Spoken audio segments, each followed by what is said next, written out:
Anything is liable to happen. Anything is liable to happen.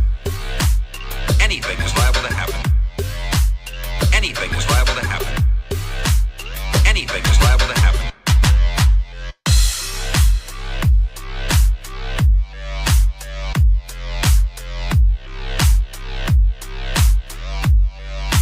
This is Stanley speaking.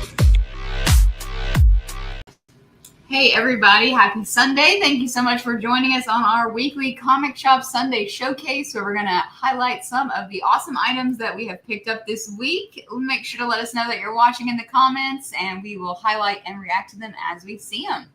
Yep, I see the first comment. It is Sean. Afternoon, right back at you, Sean. So I'm Jason. This is Megan. Welcome to our show. We'll be going over a lot of hot comics that we have bought this week, a lot of keys. We always bring stuff from the Silver Era, the Golden Era. I have some Golden Era horror books. So just a lot of really good stuff. I see we got Kevin with us. Yep, we are well. We hope you're well too, Kevin. Thank you for saying that. So all you have to do to follow us on the show is go to infinityflux.net. That is our website where we have all this available for purchase. You can follow along. You can look at pictures that are in excellent quality of the things that we have to see about their grade, their condition, things of that sort. So just go to the website. All you have to do at the top, there's the comics tab. You click that. You go to collectible comics, and this is where we will be going over things. And the things we go over, it's not even all of it. We're putting up so many good books these days. We're just going over sort of a fraction of it. So you can also just poke around, explore for yourself. But hopefully you'll join us in the comments as we look over a lot of cool books, talk about a lot of just neat and uncommon books. Megan is tagging a lot of people right now. That's why she's being quiet. So I think I'm going to go first. So the first book I'm going to go over, it's a big one from the Silver Era. It is Captain America number 100. So this, of course, is the first book of Captain America's solo series. Originally, this was Tales of Suspense. So the first 99 issues was Tales of Suspense. And then, of course, the Avengers have to find Captain America frozen, thaw him out, make him the team leader. And he's so popular, he gets his own solo book. He gets to take an established book, push the name aside, and put his name at the top. So this is sort of the caliber of things we bring to this show. We always try to price them at the lowest you can find it for in the grade we have up. Or even better. A lot of times we actually price even better. I see Scott Sturgill is with us. It's very cool. Hi, Scott. And Sean said, nice homage shirt. Yeah, Bill and Ted. That's my shirt right there. While we give Megan a chance to tag everyone she wants to tag. All right. So yep, that is my first offering. Captain America number 100 for just $175. I'm sorry. Very good. All right, my first one. Oh, I feel like I shouldn't do such an expensive one after you, so I'll change it up. I'll do this Daredevil number 10. This is only $35 from 1965. It's the first appearance of the Animen. And no, they're not animated. They are animals, and they are enemies of lots of different Marvel heroes, but Daredevil here in particular, as this is their first appearance and their first cover appearance as well. They're so goofy looking. They're so goofy looking. They're not very effective. They get beat down pretty easily. But regardless, I wouldn't want to fight this thing. So I'm sure Daredevil doesn't have time for this either. Anyway, their first appearance in this issue here for only $35. You guys excited for Daredevil Born Again? A lot of good news on it. A lot of good news about how cool it's going to be. I think I read an article that said it was going to be more violent than the Netflix one. That sounds difficult. That Netflix one, I remember just the first few episodes of season 1, I was just like, oh my God, wow. Like Daredevil's breaking every bone in that person's body. Okay, so next one is I have some Golden Age horror I'd like to go over. It is Adventures into the Unknown number 7 from 1949. So here's what's cool. This was done by ACG, which was American Comics Group. This is actually the first ongoing horror title in comics.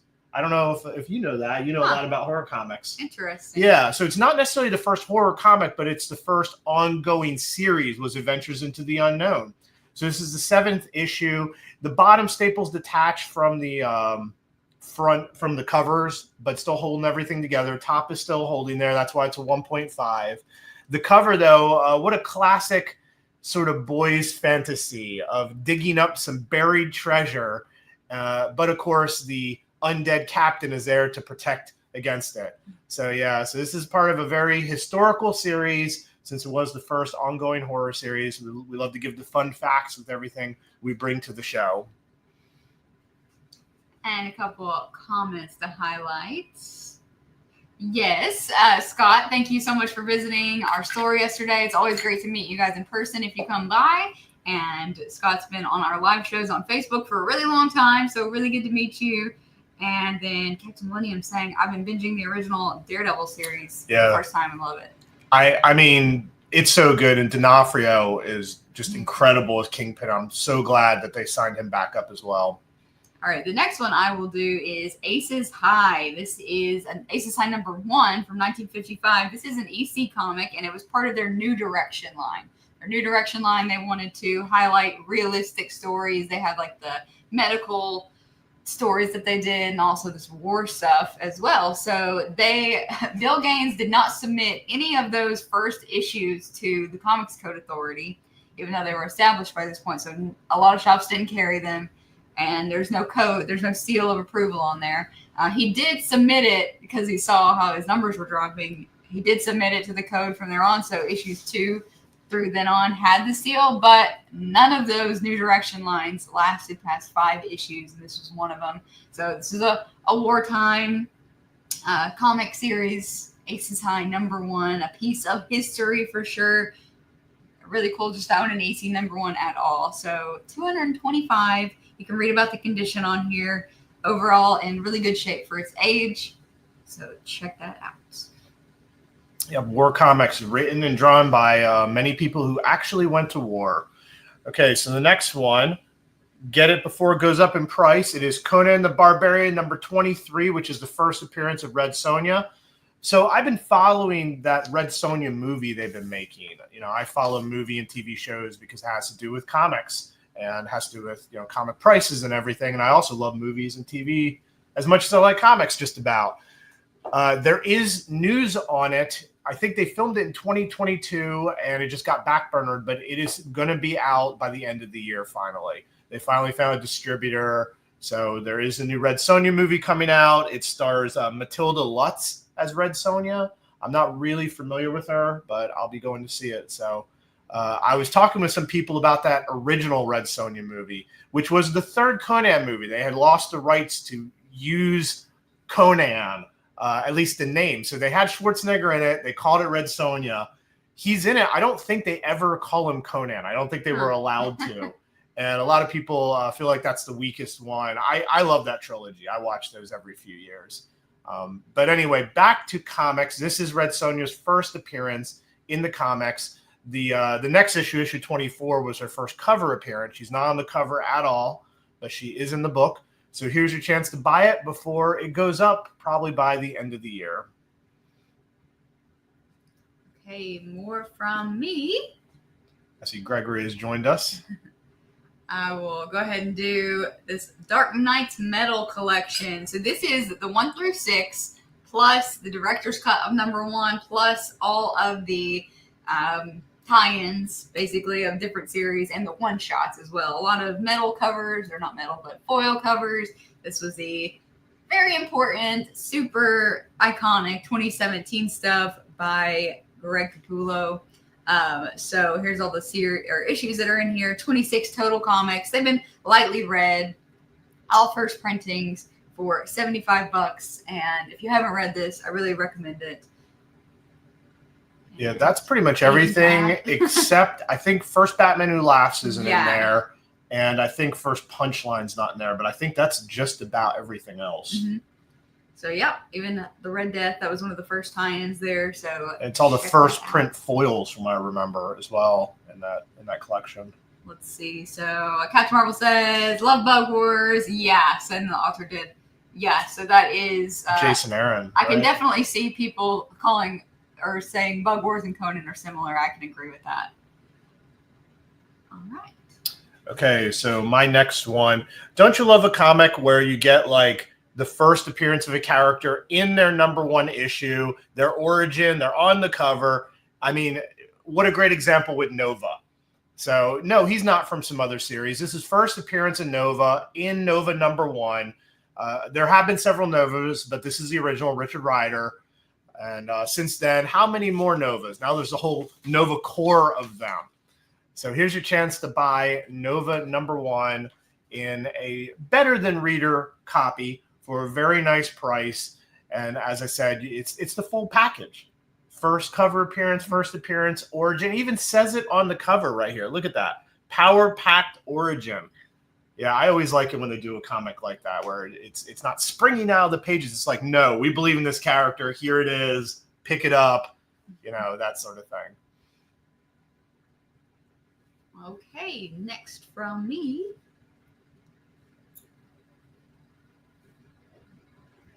We'll do the super cute Astro Boy number one of the few Gold Key comics that seems to be worth anything. This is from 1965, the first appearance of Astro Boy in U.S. comics. He had been in manga previous to that, but this was the first U.S. comics. Very hard to find. I've never seen this. And, of course, we have the cute android young boy with human emotions.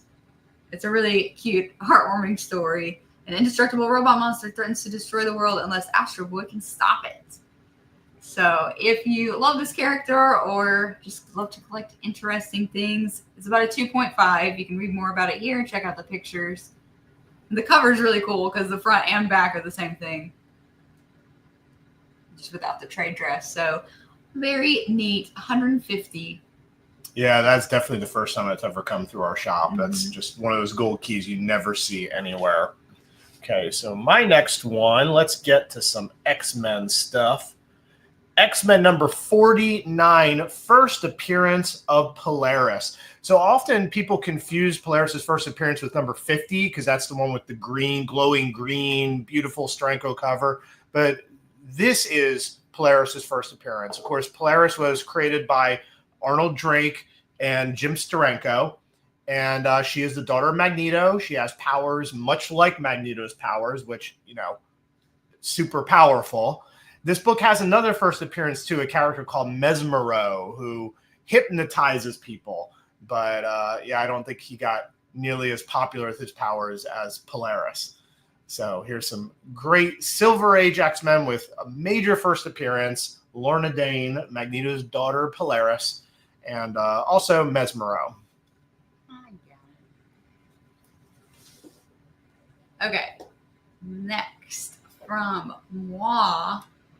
I'm going to do these two graded books in a row. So we have a couple graded books in this category here. We also have a whole section of graded comics. But this Moon Knight is double signed, the CGC 9.8. So a fantastic deal on this, $150.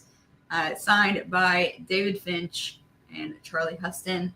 Right there, 2 signatures. And this is number 32 out of 40. I'm not super familiar with this convention, but it was signed at 1 Million Comics Convention. If any of you know about that, put it in the comments. I'm going to guess they signed 1 million comics over the course of this convention, but this one was number 32 of 40, so it's kind of neat. That's a lot to go. Yeah, that's a lot to go. I don't know. Let me know if you guys know about that convention. I'd love to know some details. So there's that one, if you're a Moon Knight fan. Then we also have this Thundercats number 1 for 200 CGC at 9.6. Hardly ever find this for that grade. Newsstand edition. So Thundercats number 1 graded as well. If you're into graded comics, go back one more page after this and you'll see a whole graded comics block. Okay, so my next one. Don't you love it when the big bruiser heroes fight each other so we can see who's the toughest?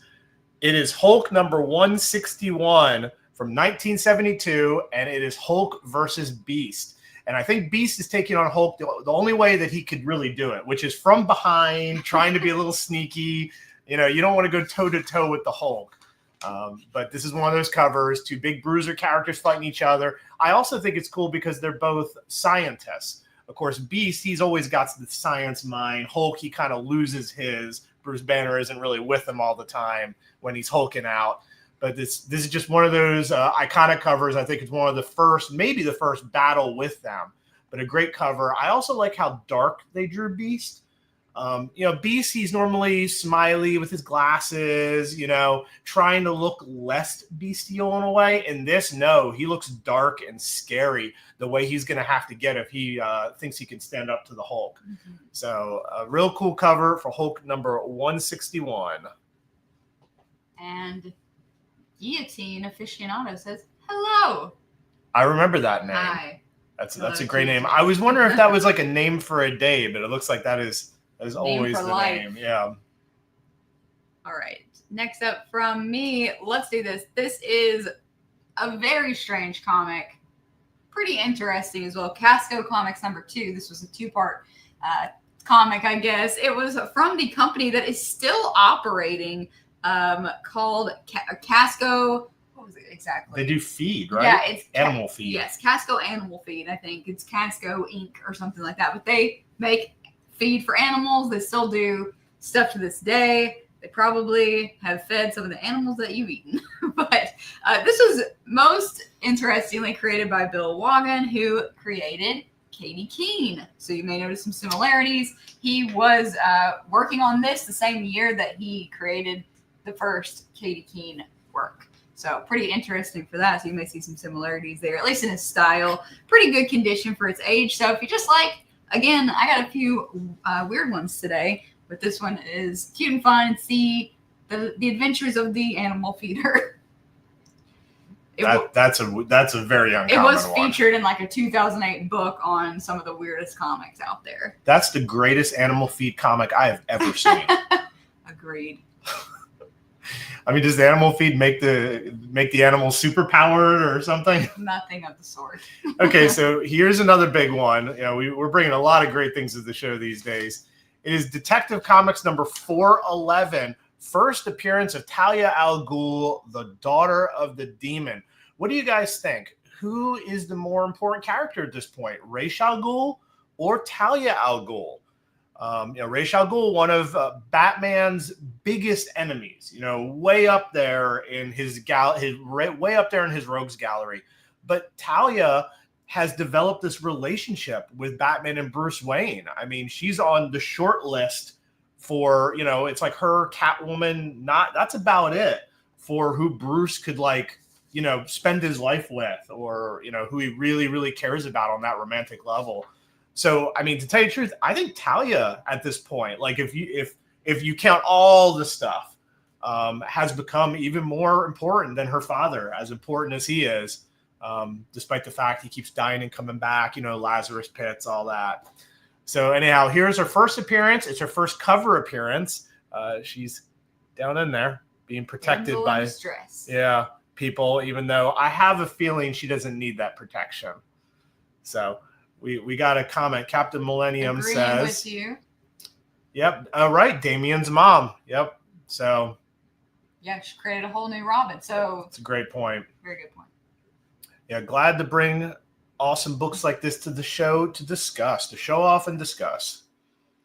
All right. And one thing also that Jason, I'm not sure if you mentioned in the beginning, but this section is arranged new to old. So that is what we're going over. We're going over the newest stuff. But as you can see, there's many pages to look through. And if you want to filter it based on your favorite character, you can go ahead and do that there. I'm going to talk about a couple full collections that we have. So this Blade 1 through 10, this is the complete 2022 series for only $30. It's just lightly read or unread at all. So that is complete right there. If you'd like to do complete sets, go ahead and vote and let us know in the comments. Do you prefer to read graphic novels or collected editions, or the single issues if you can get them? Single issues. I also like the single issues purely because there's just more content in there. You get extras that don't always collect at the end of the day. And we have everything from that 1 through 10 set all the way through this 1 through 263 set, all of Spectacular Spider-Man. So much in there, hard to even resist the glare, but you can see more details. Very difficult to complete something like this, so we're really happy and proud to bring it and show it off to you guys. So take some time and see what complete sets we have on there. I'm going to be nice and set Jason up for success.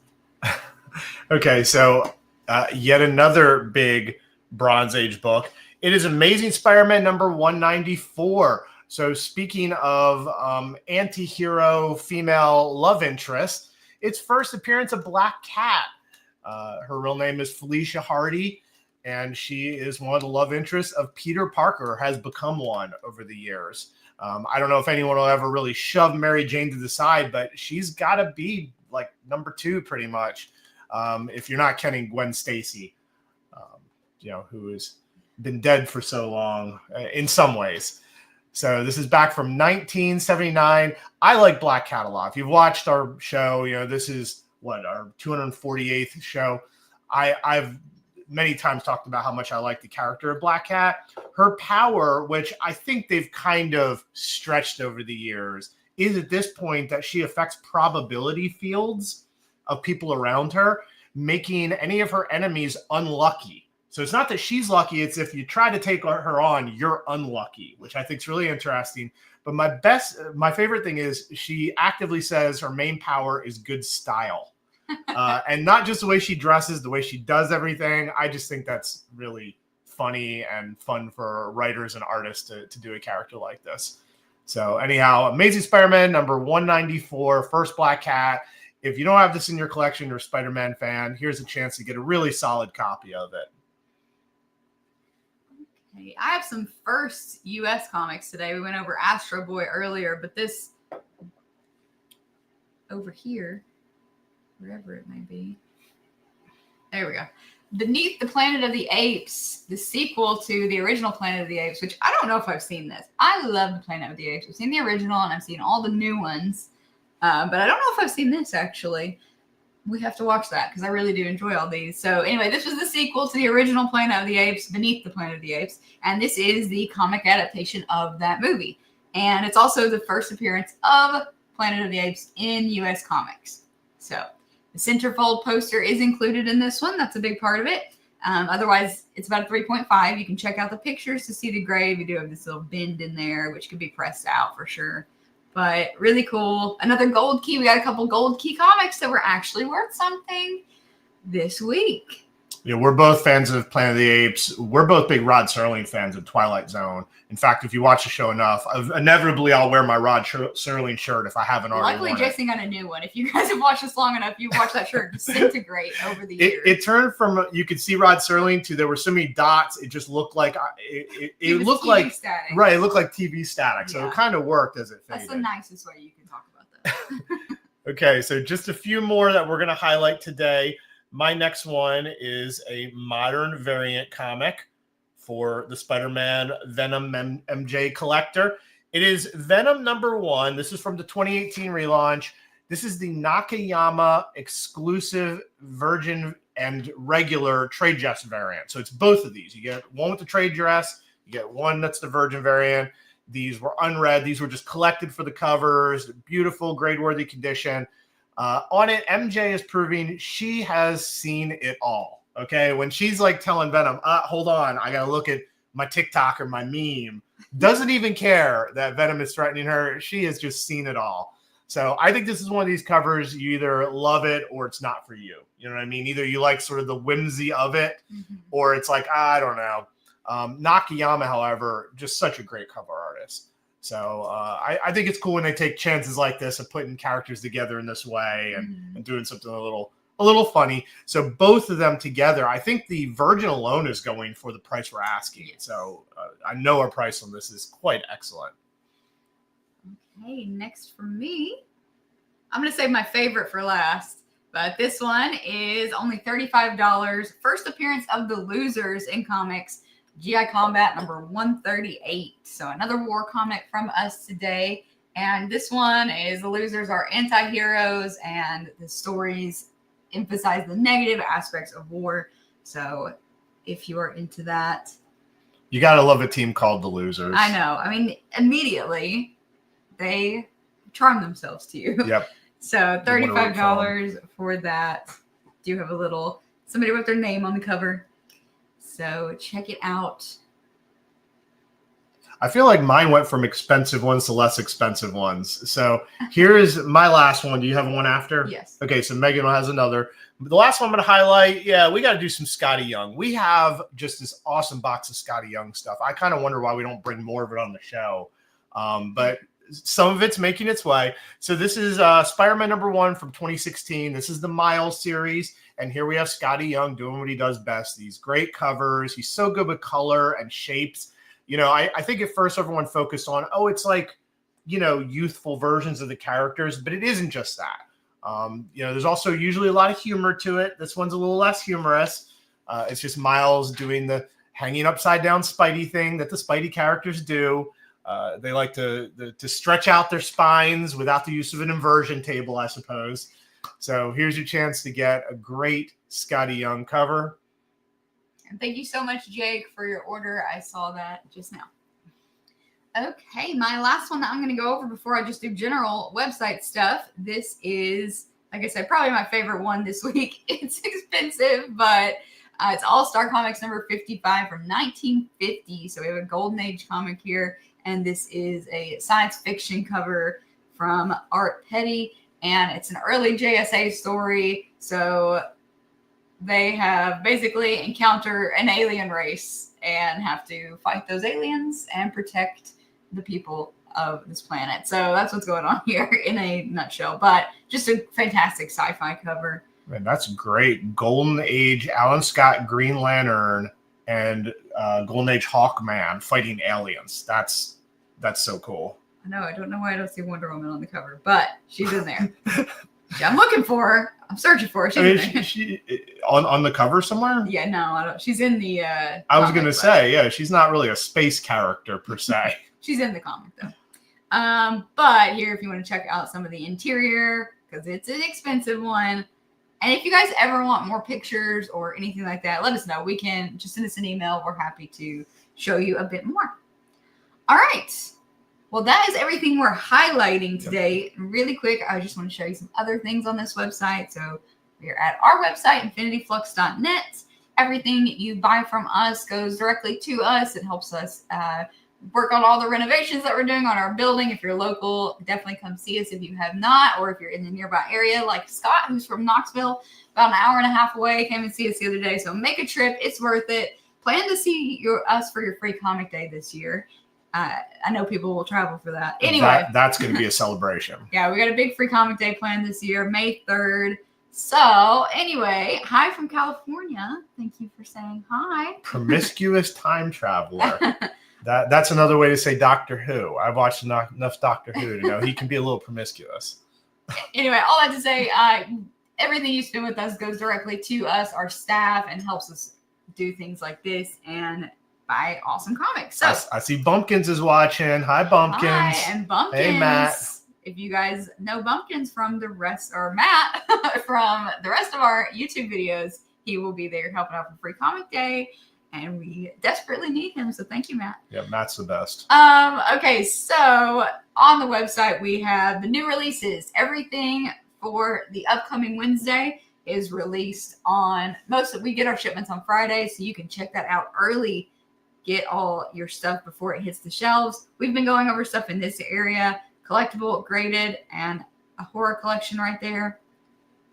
All other new release stuff. But if you're into action figures or that sort of stuff, Funko Pops, video games, blah, blah, blah, blah, blah, blah, blah. Just keep going. I need to fix music, that. vinyl records we've been doing a lot of. Yep. Or you can go up top and just see the variety of stuff we have.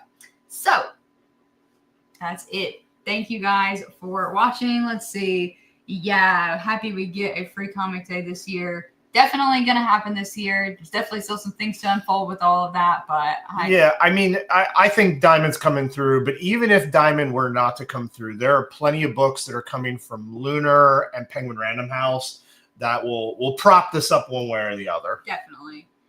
So make plans to come see us. All right, thank you guys so much for watching. Make sure to subscribe to our YouTube channel. Go check us out on Instagram and follow us there. We're on Facebook. We post new and different content on all of those different platforms.